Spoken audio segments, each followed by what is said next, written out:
Hello students, welcome to my class. तो आज मैं स्टार्ट कर रही हूँ रीडिंग वर्क ऑफ आर्ट। ये लेसन में एक्सप्लेन करने वाली हूँ और इसके क्वेश्चन आंसर्स भी मैं आप लोगों के साथ में शेयर कर रही हूँ। तो पूरा वीडियो देखिए और अच्छा लग रहा है वीडियो तो लाइक कीजिए, शेयर कीजिए। और चैनल में नए हो, फर्स्ट टाइम वीडियो देख रहे हो, मेरा चैनल फर्स्ट टाइम देख रहे हो, सब्सक्राइब नहीं किया है अब तक तो तुरंत ही सब्सक्राइब कर दो ताकि आने वाले वीडियोस आप देख सको और अदर सब्जेक्ट्स के वीडियोस भी आप लोगों को मिल जाएंगे, नोटिफिकेशन मिल जाएगा। ओके, तो चलिए हम ज़्यादा टाइम वेस्ट नहीं करेंगे, immediately I am going to start the lesson. तो रीडिंग वर्क्स ऑफ आर्ट। तो यहाँ पर जो आर्ट है मतलब जो कला है उसके बारे में इस यहाँ पर हमें दिया गया है। तो किसके बारे में है ये? सैयद हैदर रजा।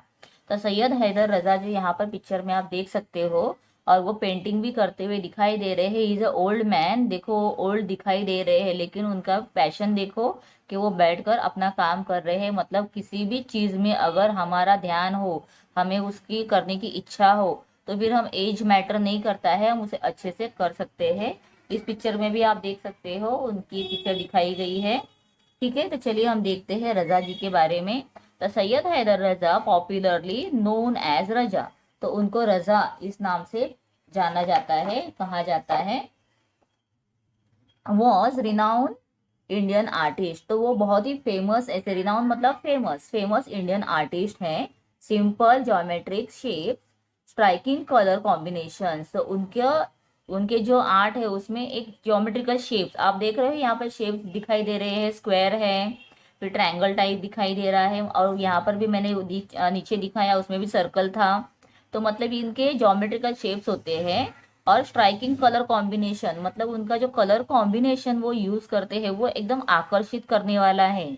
देन कैप्टिवेटिंग कॉम्पोजिशन, और कैसे है वो भी अट्रैक्ट करने वाला, अपने तरफ खींचने वाला, ऐसे अपना इंटरेस्ट उनके पास रखने वाला, ऐसा एक उनका अट्रैक्शन ऐसा है। Then these are some of the characteristic features of his painting, तो उनके पेंटिंग के ये कुछ कैरेक्टरिस्टिक है। तो what kind of characteristic you will found in Syed Haider Raza's painting, तो आप ये सब लिख सकते हो उसमें। Then and so are the colours blue and orange, और उनके ना ज्यादातर कौन से कलर यूज वो करते हैं? Blue and orange colour. You will find them in almost all his painting. अब जितने भी यहाँ पर ये पेज के ऊपर पेंटिंग्स है ना, आप उसमें एक नजर डालो तो आपको सब जगह पर एक तो ब्लू कलर और एक ऑरेंज कलर दिखाई देगा। You will find them in almost his all painting, सब पेंटिंग में दिखाई देगा। None of his paintings depict life like human figures और copies of scenes from his environment. तो उनका कोई भी पेंटिंग जो है ना ये ह्यूमन के ऊपर दिखाई नहीं देगा या फिर किसी सीन के ऊपर दिखाई नहीं देगा। तो उनका एक अपना अलग अंदाज है, अपनी उनकी अलग स्टाइल है। His paintings belong to the abstract style of painting. Abstract, abstract क्या होता है? जो हम देखते हैं कोई भी चीज, तो अभी मैं पेन को देख रही हूँ तो ये मुझे दिखाई दे रहा है, मतलब ये कॉन्क्रीट है यहाँ पर। लेकिन मैं आंखें बंद करके, मुझे किसी ने कहा कि आपका पेन ब्लैक कलर का, तो मैं उसके बारे में सोचूंगी। तो जब वो फिगर मेरे आंखों के सामने आएगा तो वो होता है एब्स्ट्रैक्ट। ठीक है, तो such paintings are not inspired by any external factor. They originate when the artist tries to peep into his own inner mind. और ये कब आता है? जब इंसान आंखें बंद करके सोचेगा, अपने अंदर झांकेगा, अपने आप में झांक कर देखना। और तो उसके बाद जो कला निकलती है वो उनकी कला है। वो कहाँ से देखकर, नेचर से देखकर सीन बनाना ये सब नहीं करते हैं, वो अपने आप में झांक कर अपने पेंटिंग्स को उभारते हैं, बनाते हैं। They are made by arranging circle, triangles, squares, rectangles, lines, dots in different compositions using effective techniques of applying paint, attractive color combinations, achieving balance in some places and creating imbalance of in other places. मतलब वो क्या करते हैं, अलग अलग colour, अलग type का, मतलब अपना एक डिजाइन बनाकर वो अपनी पेंटिंग्स बनाते हैं। तो Raza found his paintings through his study of Indian art and its heritage, cultural context and philosophy. His pictures seem to dedicate the peace and life at the same time. और वो कैसे लगते हैं देखने के बाद, एक पीसफुल लगते हैं, फुल ऑफ लाइफ लगते हैं, इसे देखने के बाद वो अट्रैक्टिव लगते हैं। We realise that the painting is a visible form of very deep thought. और उनके जो पेंटिंग्स हैं ये बहुत ही डीप थॉट से हमें ऐसे दिखाई देते हैं कि इसमें से बहुत कुछ सोच सकते हैं हम। इस तरह से वो विजिबल होते हैं, दिखाई देते हैं। Very few abstract paintings communicates with a viewers as much as Rajas do। और जो abstract painting है, जो अपने अंदर से अपने दिल से बनाए हुए हैं, वो जो देखने वालों के साथ कम्युनिकेट, मतलब उससे कुछ तो मैसेज मिल रहा है, उससे देखने के बाद हमें कुछ तो पॉजिटिवनेस आ रहा है। ये सब किनके पेंटिंग से होता है? रजा जी के पेंटिंग से होता है। और बहुत कम लोग होते हैं इस तरह के पेंटिंग्स बना सकते हैं। तो Raza was born in the small village in Madhya Pradesh. He began to paint from the age of 12। तो 12 साल के थे तब से वो स्टार्ट किए हैं पेंटिंग करना। He studied art at the चित्रकला महाविद्यालय at Nagpur and then at the JJ School of Art in Mumbai। Later he went to France to study art. देखो, मुंबई में हो गया, पहले अपने यहाँ पर सीखा, फिर नागपुर में, फिर मुंबई में हो गया, अभी वो उसके बाद कहाँ पर, तो उसके बाद वो फ्रांस गए हैं। After a few years he decided to settle in France. और फिर बाद में उन्होंने क्या सोचा कि फ्रांस में सेटल हो जाना है। His wife was French. और उनकी वाइफ जो है वो फ्रेंच। वहां पर रहने के बाद उन्होंने वहीं पे शायद शादी कर ली होगी। तो ही one many national and international awards। He was honored with all the three Padma awards। तो कौन कौन से हैं? पद्मा भूषण, पद्मा विभूषण, ये सब पद्मा अवार्ड है ना, वो सब उनको मिले हैं। तो पद्मश्री, पद्म भूषण, पद्म विभूषण, ये तीनों उनको मिले हैं। अंडरलाइन करके रखो, ये आंसर आ सकता है एग्जाम में। With all the awards and honor, his paintings were exploring a spiritual, then a metaphysical path. Then gradually the bindu or point came to be the core of his painting। और उनके painting का एक था वो point से, dot से भी बनाते थे, डॉटेड डॉटेड करके। He described his work in these words। क्या बोलते थे वो? My work is my own inner experience and involvement with the mysterious of nature and form which is expressed in color, line, shape and light। तो उनका ये जो sentence है आप अंडरलाइन करके रखो। Sorry. Sometimes an artist thought appear to be complex, too complex or even complicated when they are expressed through words।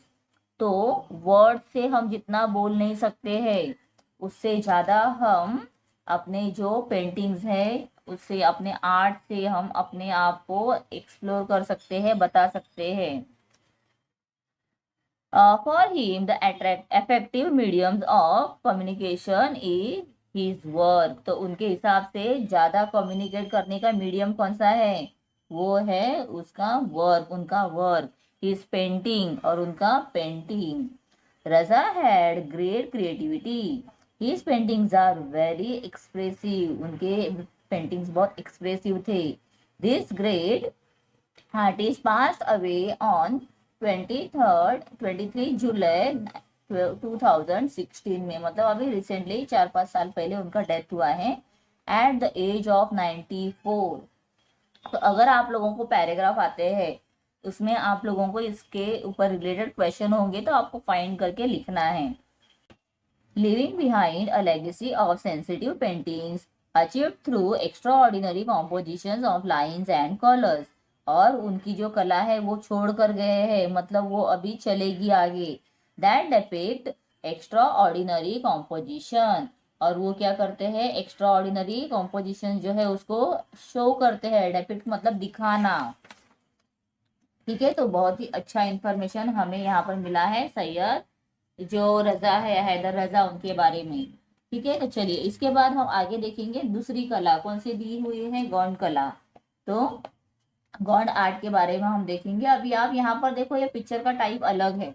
यहाँ पर आपने देखा तो यहाँ पर सिर्फ शेप्स थे, अभी यहाँ पर ये कुछ अलग है।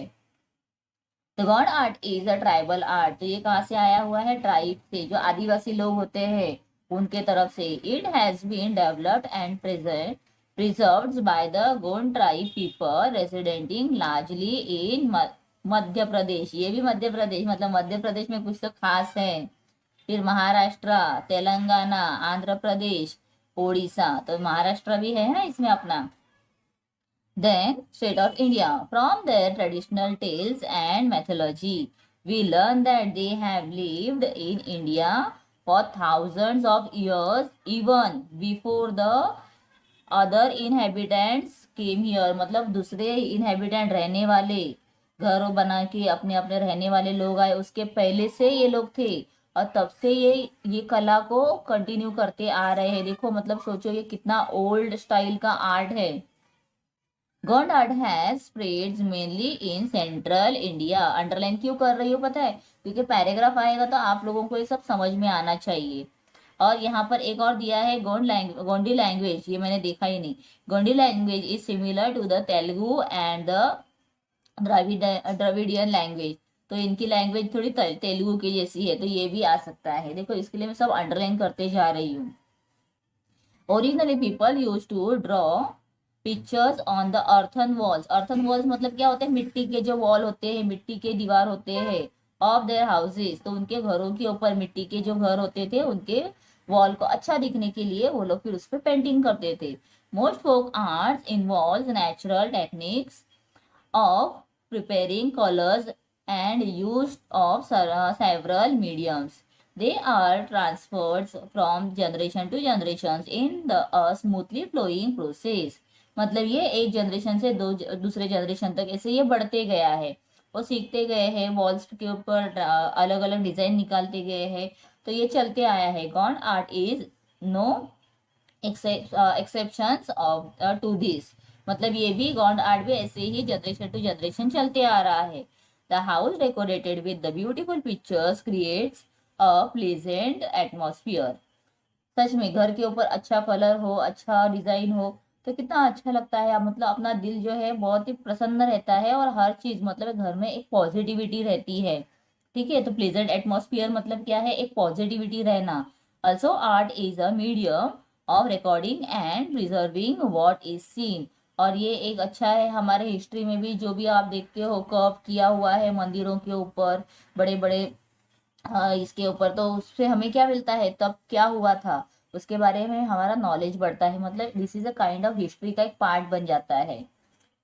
In folk art you yourself prepared a canvas. Canvas मतलब जिसके ऊपर हम ड्रॉ करते हैं। द सरफेस ऑन विच, अभी कैनवस मतलब क्या है, the surface on which to draw and colour with which you draw. देखा यहाँ पे कैनवस का मतलब दिया गया है, तो इसे भी आप लोग व्हाट इज अ कैनवस पूछोगे तो ये आपको लिखना है वहां पर। That is why creating folk art is a very enriching experience. This richness, this richness is reflected in the choice of their medium. In the days of past, मतलब पहले के दिन, several things in nature such as soils of different shades, the juice of plants, leaves, tree bark, flowers, fruits, and even things like coal and cow dung were use to prepare colours. तो prepare colour के लिए क्या क्या use करते थे in the past, अगर ऐसे पूछा गया है तो ये पूरा आप लोगों को वहां पर लिखना है। Okay, the different colour varies textures and patterns were used year. मतलब ये ईयर टू ईयर चलता था। देखो नेचर से ही सब कुछ मिलता है। ये भी देखो पिक्चर देखने में कितना सुंदर दिखाई दे रहा है। After year after year, then the lending a simplicity to the art. When we see these pictures, we realize that the picture drawn this way or the other can look equally beautiful. कितना सुंदर दिखाई दे रहा है ये सब। What a deep thoughts these art convey and so easily। और इससे हमें कितना एक डीप एक संदेश मिलता है, इससे हमें कितना अच्छा सा एक मैसेज भी मिलता है, देखने के बाद एक हमारे अंदर पॉजिटिविटी आ जाती है। In the Gond style of art we see that the outlines may very a little from artist to artist. तो अलग अलग आर्टिस्ट के अकॉर्डिंग थोड़ा सा आउटलाइन उसका अलग अलग रहेगा, but the designs that fill it makes the whole pictures look lively and attractive।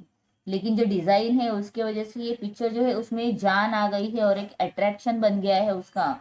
these designs include simple textures achieved using dots, straight lines, dotted lines, curvy shapes and circles. तो इसमें ये आप सब देखोगे गोंड पिक्चर में ये सब दिखाई देगा, ठीक है।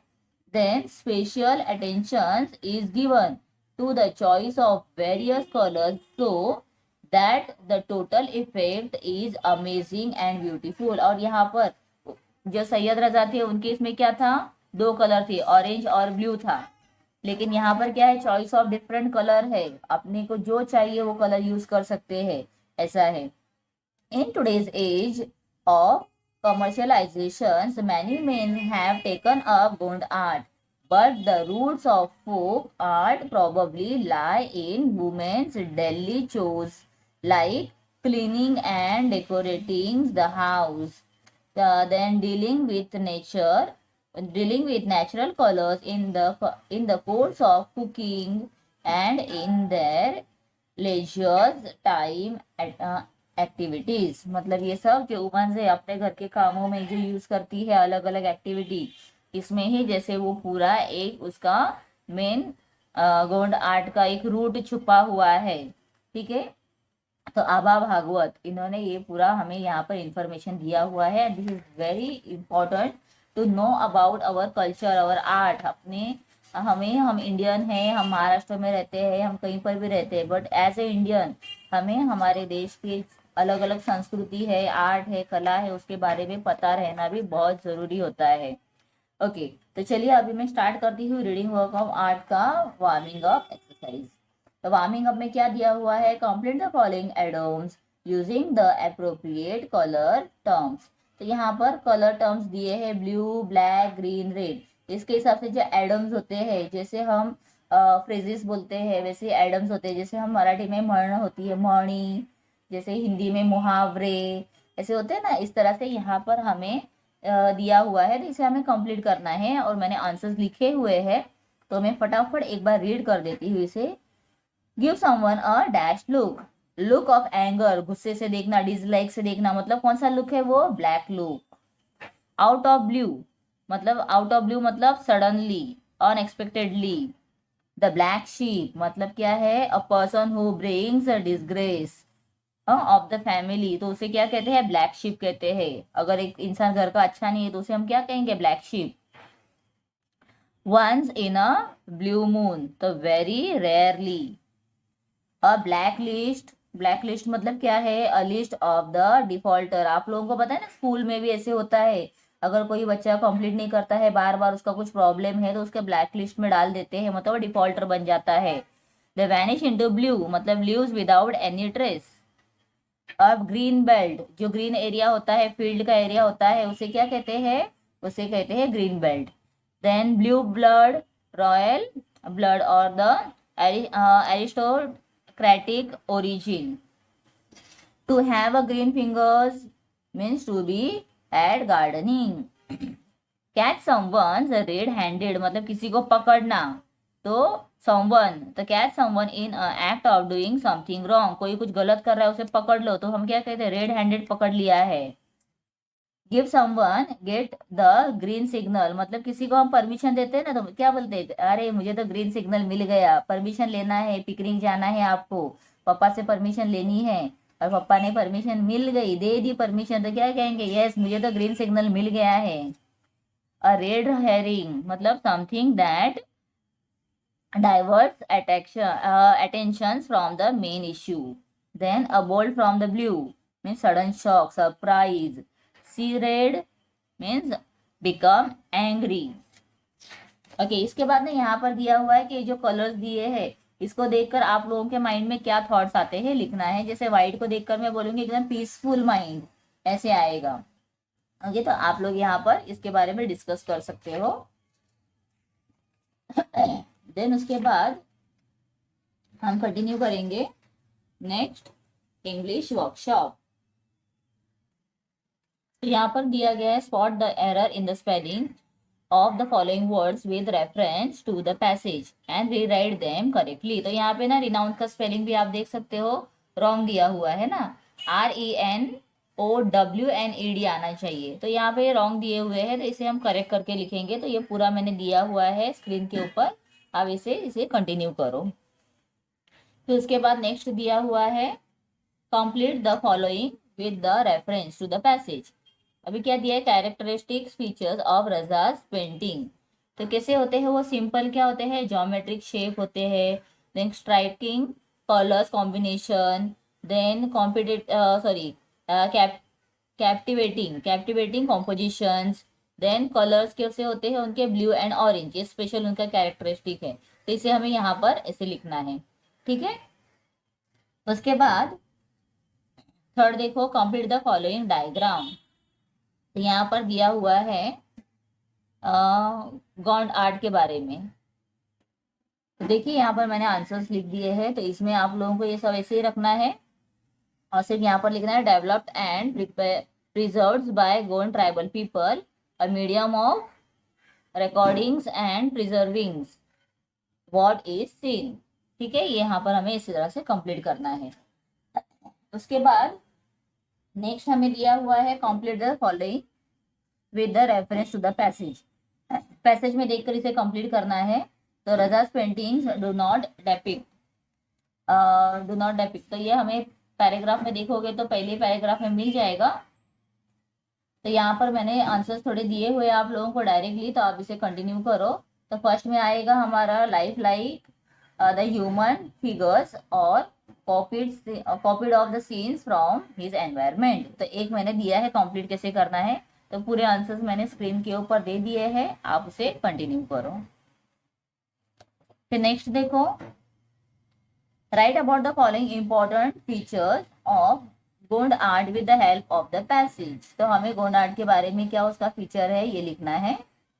तो देखिए यहाँ पर मैंने स्क्रीन के ऊपर आंसर दे दिया है। सेकंड है, what does the author think that the roots of folk art lie in women's चोज, मतलब जो रोज का काम होता है वुमन का, उसमें वो पूरा है, ऐसे उसे क्यों कहा गया है। ओके, इतना ही क्वेश्चन है ये। तो ये देखिए इसका आंसर स्क्रीन के ऊपर है, natural colours available in various things around the house are used in Gond art. ये हमारा एक पॉइंट है जो मैंने रीड भी किया था, टेक्स्ट बुक में लेसन में देखोगे तो पूरा है, तो मैंने डिटेल यहाँ पर स्क्रीन के ऊपर दे दिया है। नेक्स्ट दिया हुआ है from the passages list the word related to.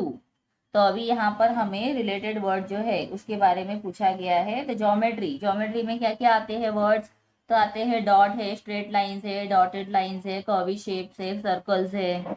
Colours में कलर्स है, शेड्स है। फिर डिजाइन में क्या आएगा, पैटर्न्स है, गॉन्ड स्टाइल है। तो ये इससे हमारा आंसर कंप्लीट हो जाएगा। उसके बाद आप देख सकते हो next, these two passages are examples of a short introductions to work of art, a short review. They cover the following point. तो हमें यहाँ पर जो इंफॉर्मेशन दिया गया है आर्ट के बारे में, ये हमें इससे पता चलता है कि हमारा इंडियन आर्ट क्या था, कैसे था, इसके बारे में हमें इंफॉर्मेशन यहाँ पर मिल जाएगा। हमें यहाँ पर पूछा गया है कुछ पॉइंट्स देकर कि द क्रिएटर, इसके क्रिएटर कैसे हैं। फिर आगे दिया है थीम और subject matters, art type of art. तो इसके अकॉर्डिंग ना यहाँ पर हमें आगे दिया हुआ है compare the points which with those you used for a book review or and the reviews of the play. Then present the comparisons in the form of the tape chart. यहाँ पर एक चार्ट दिया हुआ है, book review of the play and review of paintings. तो यहाँ पर मैंने ये आप लोगों को डिटेल में दे दिया है, आप इसे कंटिन्यू करो। फिर उसके बाद है using the information given in the passage right the short notes on the following. तो यहाँ पर आप लोगों को पेंटिंग ऑफ रजा और गोंड आर्ट, ये जो मैंने टेक्स्ट बुक में लेसन एक्सप्लेन किया था, तो उनके बारे में इंफॉर्मेशन जो दिया हुआ है, अंडरलाइन करवाया था, अब यहाँ पर उसे लिखना है। नेक्स्ट है gather information on any one of the following bye talking to your elders, family members and the other sources in your mother tongue and write the shorts on the short note on in English. तो क्या करना है, on it on English, मतलब आप लोगों को discuss करना है पहले और फिर अब इंग्लिश में उसे लिखना है। A special type of embroidery, फिर the special dish that is prepared on the special occasion at home. तो ये मैंने वन बाय वन आप लोगों को दिया हुआ है। और थर्ड है something that you use to decorate your home on special occasion. ठीक है, तो ये आंसर देखो स्क्रीन के ऊपर दे दिए हैं। उसके बाद है read the following noun, read the following from the language study pages. तो यहाँ पर देखिए एडजेक्टिव क्लॉज दिया हुआ है, एडवर्ब क्लॉज दिया हुआ है, नाउन क्लॉज दिया हुआ है। Find one example of each from the passage. और आपको क्या करना है, पैसेज में से इसके रिलेटेड एक एक सेंटेंसेस फाइंड करके लिखना है। ठीक है, तो ये भी मैंने स्क्रीन के ऊपर दिया हुआ है। ओके बच्चों, तो पूरा लेसन ही हो गया है कंप्लीट, अच्छे से आपको समझ में भी आया होगा। और आगे के लेसन में एक्सप्लेन करूंगी, वो देखने के लिए चैनल को सब्सक्राइब करके रख दो ताकि आने वाली वीडियोस आप लोग देख सको। चलिए बाय बाय।